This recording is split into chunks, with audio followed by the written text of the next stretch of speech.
नमस्कार। आप सभी का स्वागत है आपके अपने YouTube चैनल में जिसका नाम है साहित्य सौंदर्य। साहित्य सौंदर्य में आज हम जहाँ कोई वापसी नहीं यात्रा वृत्तांत पढ़ने जा रहे हैं, जिसे लिखा है निर्मल वर्मा जी ने, जो कि इनके यात्रा वृत्तांत धुंध से उठती धुन से लिया गया है, उसी का अंश है। यदि आपसे प्रश्न पूछा जाए कि इस पाठ का संदेश क्या है, अथवा पाठ जहाँ कोई वापसी नहीं का प्रतिपाद्य लिखिए, तो आपको इसके उत्तर में लिखना होगा कि भारत में औद्योगिकरण विदेशी तर्ज पर न होकर यहाँ की आवश्यकता को ध्यान में रखते हुए किया जाना चाहिए, जिससे पर्यावरण, संस्कृति और मनुष्य के बीच तालमेल बना रहे। भारत नदियों का देश है। नदियों को भारतीय संस्कृति में माँ तुल्य माना गया है। फिर भी नदियों को हमने औद्योगिकरण की भेंट चढ़ा दिया, और जिसकी वजह से हमारी नदियाँ गंदे नालों में तब्दील हो गई और हमने अपनी नदियों को खुद ही दूषित कर दिया। तो यही पाठ का संदेश है और यही पाठ का प्रतिपाद्य है। सबसे पहले तो हमें यह देखना होगा औद्योगिकरण शब्द का अर्थ क्या है। औद्योगिकरण अर्थात उद्योग धंधों की स्थापना, जैसे फैक्ट्रीज आदि बनाई जाती है, जिससे देश का विकास होता है, तरक्की होती है। तो औद्योगिकरण या उद्योग धंधों की स्थापना करते हुए किन बातों का ध्यान रखना चाहिए, यह भी हमें इस पाठ को पढ़ने के दौरान पता चलेगा। इस पाठ का नाम जहाँ कोई वापसी नहीं क्यों रखा गया है, ये भी हमें इस पाठ को पढ़ते हुए पता चलेगा। तो आइए पढ़ते हैं पाठ जहाँ कोई वापसी नहीं।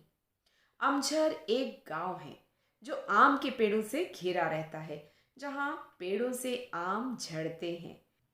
यही कारण है इसका नाम अमझर पड़ा।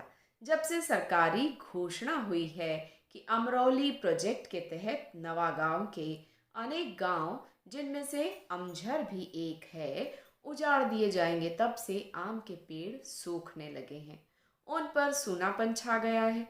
लेखक कहते हैं ठीक ही तो है। जब आदमी उजड़ेगा तो फिर पेड़ जीवित रहकर क्या करेंगे। तो यहाँ पर लेखक कहते हैं, मुझे याद आता है चिपको आंदोलन, जब पेड़ों को बचाने के लिए लोगों ने अपनी जान तक देने की सोच ली थी कि पहले हमें काटो फिर पेड़ को काटना। उसका विपरीत उन्होंने अमझर में देखा कि जब वहाँ से लोगों को निर्वासित किया गया, मतलब उनकी ज़मीन से उन्हें हटाया गया, गांव खाली कराया गया, तो आम के पेड़ मानो उदासी के कारण मुरझा गए हों, ऐसा दृश्य उन्होंने वहाँ देखा। लेखक निर्मल वर्मा दिल्ली स्थित लोकायन संस्था की ओर से सिंगरौली का जायजा लेने गए थे, अर्थात इंस्पेक्शन करने गए थे। विस्थापन से पूर्व गांव के लोग बड़े सुंदर परिवेश में जिंदगी बिताते हैं। इसका दृश्य अपने स्वच्छ पवित्र खुलेपन में पहली बार अमझर गांव में उन्हें देखने को मिला। पेड़ों के घने झुरमुट, साफ सुथरे खप्पर लगे मिट्टी के झोपड़े और पानी, बाढ़ की तरह चारों तरफ पानी ही पानी। किंतु यह भ्रम था, यह बाढ़ का पानी नहीं, पानी में डूबे हुए धान के खेत हैं। गांव के अंदर आते ही औरतें दिखाई देती हैं, जो पानी में झुकी हुई धान के पौधे छप छप पानी में रोप रही हैं। सुंदर और सुडौल, धूप में चमचमाती काली टांगें और सिर पर किश्तीनुमा हैट, जो फोटो या फिल्मों में देखे हुए वियतनामी चीनी औरतों की याद दिलाते हैं। यहाँ पर लेखक ने उस दृश्य को दिखाया है कि गांव की औरतें कितने प्यार से धान की खेती कर रही हैं और सब उस माहौल में प्रसन्नचित्त हैं, खुश हैं। ये जो बोल्ड लेटर्स में आपको यहाँ पर लिखा हुआ दिख रहा है, इस पर प्रश्न बनता है और सप्रसंग व्याख्या भी बनती है। आइए पढ़ते हैं। जरा सी आहट पाते ही वे एक साथ सर उठाकर चौंकी हुई हिरनियों की भांति लेखक को देखती हैं, बिल्कुल उन युवा हिरनियों की तरह जिन्हें उन्होंने एक बार कान्हा के वनस्थल में देखा था। अर्थात कान्हा के जंगल जब देखने के लिए लेखक गए, तो वहाँ उन्होंने देखा कि हिरनियों का झुंड है, और अचानक कोई गाड़ी जब उनके पास से निकलती है तो सारी चौंक कर हैरान होकर लेखक की तरफ देखती हैं। ऐसे ही ये औरतें भी लेखक की ओर देखती हैं, किंतु वे हिरनियों की तरह डरती नहीं हैं और ना ही कहीं भागती है, सिर्फ शर्मा कर फिर से मुस्कुराती हुई अपने काम में डूब जाती हैं। यह समूचा दृश्य कितना साफ और सजीव है, अपनी स्वच्छ मांसलता में इतना संपूर्ण और शाश्वत कि एक क्षण के लिए विश्वास ही नहीं होता कि आने वाले वर्षों में ये सब कुछ मटियामें हो जाएगा। अर्थात लेखक कहते हैं सब इतने खुश हैं, अपनी खेती कर रहे हैं और प्रकृति और पर्यावरण के साथ जुड़े हुए हैं, और लेखक ने जब उन्हें देखा इस तरह काम करते हुए तो उन्हें इस बात का दुख हुआ कि आने वाले समय में सब मिट्टी में मिल जाएगा, क्योंकि ये गांव खाली करा लिया जाएगा एक प्रोजेक्ट के कारण। यह सब झोपड़े, खेत, ढोर, आम के पेड़ सब एक गंदी आधुनिक कॉलोनी की ईंटों के नीचे दब जाएगा। मतलब ये जो खूबसूरती गांव की है वो कहीं ना कहीं कंक्रीट जंगल के नीचे दब जाएगी। अर्थात यहाँ फैक्ट्रियाँ लग जाएगी और यहाँ के गांव के लोगों को उनकी ज़मीन से हटा दिया जाएगा। और यह मुस्कुराती हुई औरतें भोपाल और जबलपुर की सड़कों पर पत्थर तोड़ती हुई दिखाई देगी। इनके बच्चों को तो कभी भी ये मालूम नहीं होगा कि बहुत पहले उनका एक गांव हुआ करता था जहाँ से आम झरा करते थे। बेचारे वो बच्चे जो सड़कों पर रुल जाएंगे, यही चिंता लेखक को हो रही है, क्योंकि अमझर गांव को प्रोजेक्ट के कारण खाली कराया जा रहा है। लेखक कहते हैं ये वही लोग हैं जिन लोगों को औद्योगिकरण की आंधी ने अपने घर जमीन से हमेशा के लिए अलग कर दिया है। लेखक ने उन्हें यहाँ पर व्यंग्यात्मक रूप से आधुनिक भारत के नए शरणार्थी कहा है। प्रश्न आता है, आधुनिक भारत के नए शरणार्थी लेखक ने किसे कहा है और क्यों?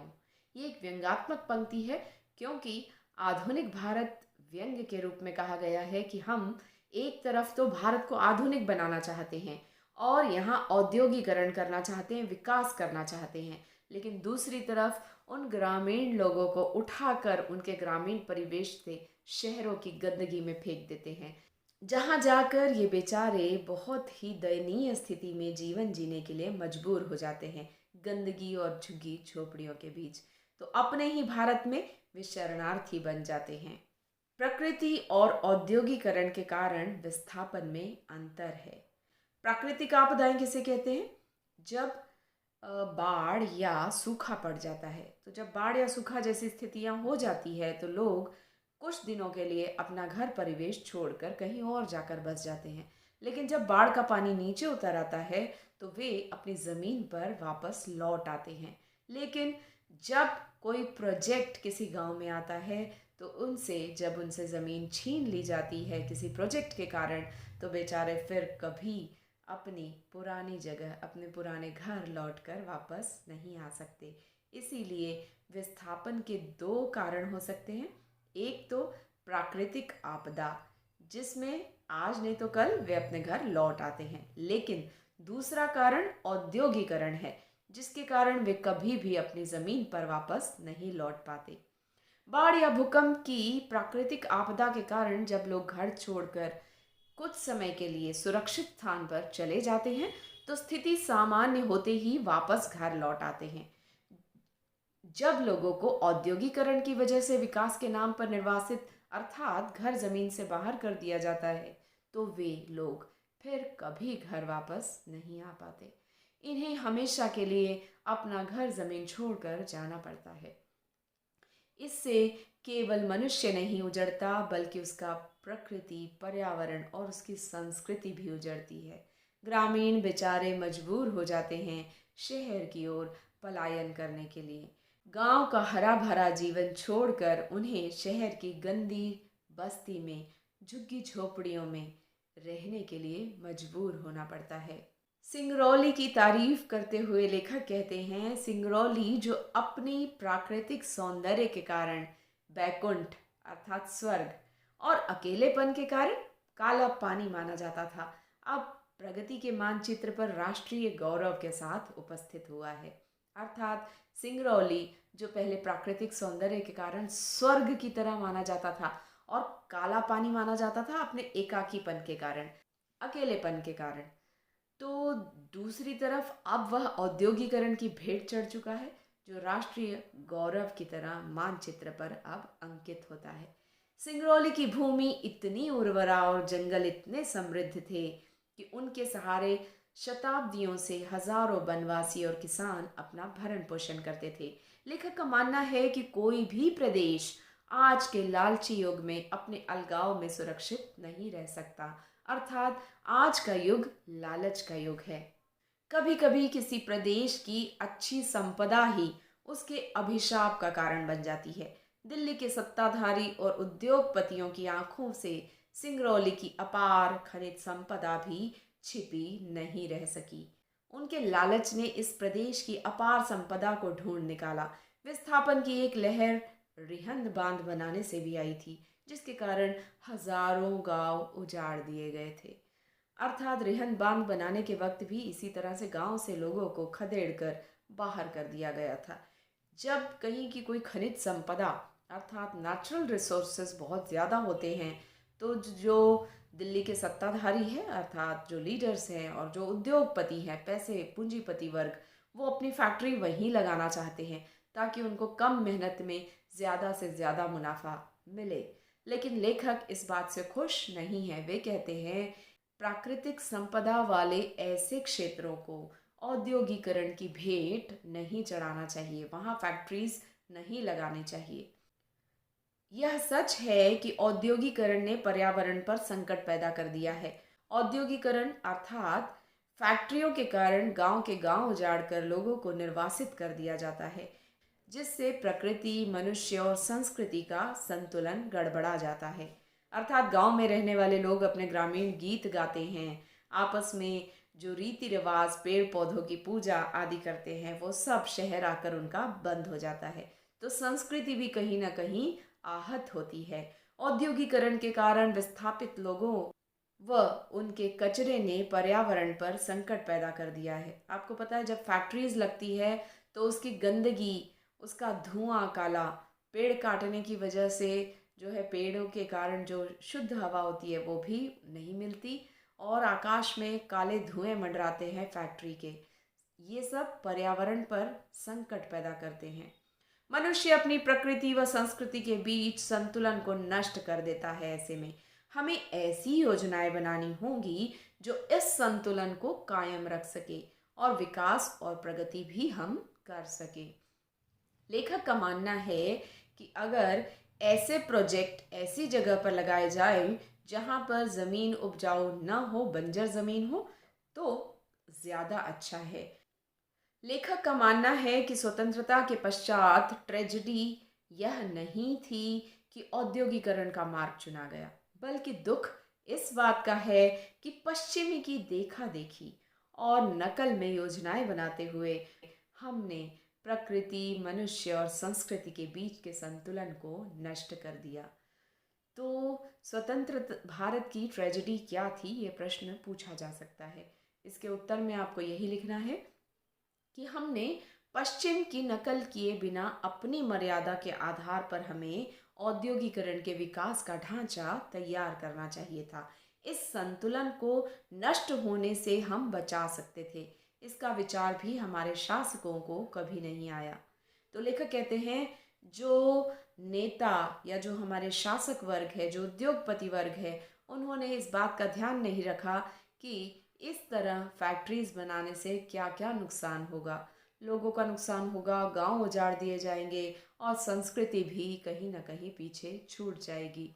इन खूबसूरत तालमेल को बनाए रखने के लिए लोगों को इस बात का एहसास होना चाहिए कि औद्योगिकरण किस तरह से किया जाए।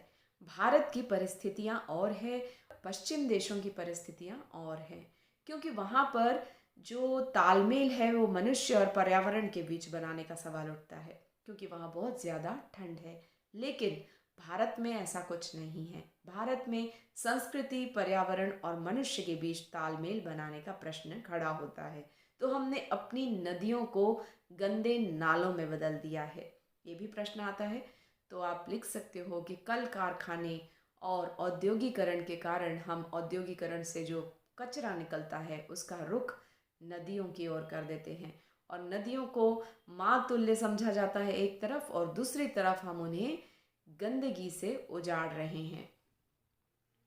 लेखक का कहना है कि यूरोप एवं भारत की पर्यावरण संबंधी चिंताएं सर्वथा भिन्न है।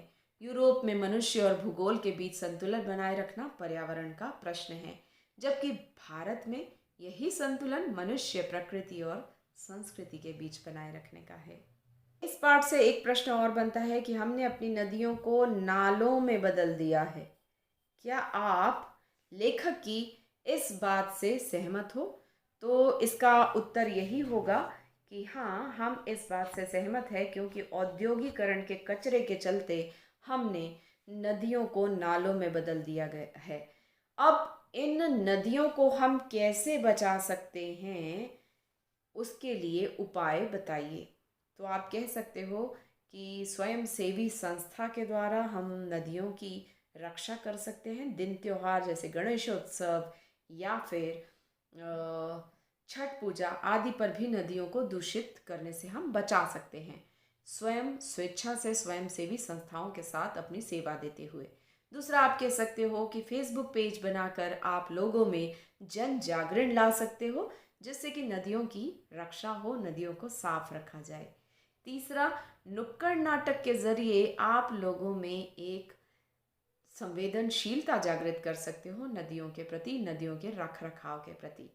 तो यह प्रश्न भी एक महत्वपूर्ण प्रश्न था, और जितने भी प्रश्न वीडियो के दौरान आपको बताए गए हैं वही इसके महत्वपूर्ण प्रश्न हैं। अगले वीडियो में फिर मिलते हैं, तब तक के लिए गुड बाय, नमस्कार।